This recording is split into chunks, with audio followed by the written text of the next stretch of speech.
Hi hello friends, welcome back. India trip confirm ஆனது அப்போ இருந்ததுலேருந்தே வந்து பார்த்திங்கன்னா என் மனசில் வந்து ஒரு விஷயம் தான் ஓடிட்டு இருந்தது. கிட்ட வந்து யாரும் சிக்காயிடக்கூடாது அப்படின்ட்டு. பட் அன்ஃபார்ச்சுனேட்டாக ஒரு 2-3 டேஸ் பிஃபோர் வந்து பார்த்திங்கன்னா எனக்கு கொஞ்சம் லைட்டாக வந்து பாடி பெயின், ஃபீவர் எல்லாம் இருந்தது. ஒன்றும் பெருசாக சிவியராக இல்லை, பட் ஓகே சமாளிக்கிற மாதிரி தான் இருந்துச்சு.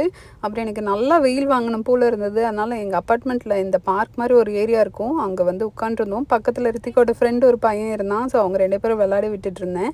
அப்புறம் வீட்டுக்கு போயிட்டு நல்லா ஒரு 1 ஹவர் வந்து தூங்கினேன். தூங்கி எந்திரிச்சு திரும்ப வேலை பார்க்க வந்துட்டேன். நான் வந்து பார்த்திங்கன்னா ஆல்மோஸ்ட் பேக்கேஜ் எல்லாம் வந்து ஒரு 90% முடிச்சிட்டேன்.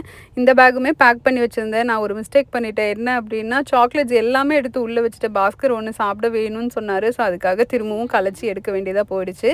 லாண்ட்ரி ஒரு லோடு சேர்ந்துச்சுனாவே டக்குன்னு போட்டு விட்டுறேன். இப்போது இது என்னென்னு பார்த்தீங்கன்னா, ரித்திகா தலை குளிச்சானா தலை கட்டிக்கிறது மைக்ரோ ஃபைபர் கிளாத்தில் இருந்தது. நம்ம ஊரில் நிறைய காட்டன் கிளாத் இருக்கும், பட் ஸ்டில் இது வந்து எனக்கு ரொம்ப பெட்டராக ஒர்க் பண்ணதுனால இது 2 எடுத்து வச்சுருக்கேன் ஊருக்கு.